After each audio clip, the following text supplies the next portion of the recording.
This is a ship's model of a destroyer, and this particular model was made by a friend of mine who was one of 26 survivors of a destroyer that was sunk by a Japanese sub, and there was about a crew of about 250 men. So there was about over 200 men that were killed, drowned, and anyhow, after the war, he built this model from memory, and you see the little lines on there. They were called lines or hawsers on a ship. It's hard to see them, but that was for the size of this model. He used sewing thread, and that happened to be from his military sewing kit that he had in his pocket when he was blown off of the ship. The impact there, the crew members were blown off of the ship and into the water, and they floated around at night.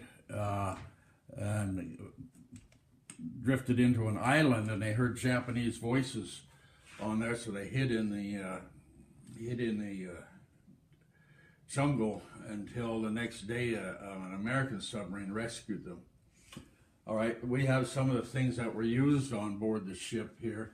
We have an actual depth charge here. Of course, the powder's all been taken out of it, no explosives. And that's the actual size of a depth charge. That they would, these were supposed to be the protectors of the fleet, and the reason it got hit by an enemy sub, well, there's no guarantee in war how long you're going to live, but they'd had to slow down for some other ships to maneuver, and that's when the Japanese sub got them.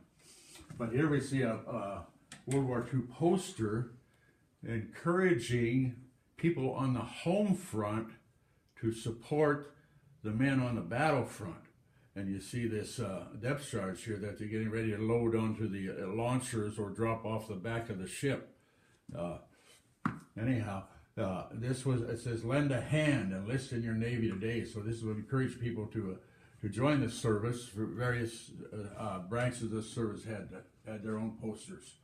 And so anyhow, this was my friend's hat. And you notice it isn't pure white like most Navy hats are, because they dyed them with tea, so they didn't make such a good target. You know, they didn't want to attract attention to them in wartime. Okay, and then there's some 40 millimeter shells there. I don't have the projectile in one of them. But they're anti-aircraft, or they'd be used for other purposes, but they were on board and this ship as well. So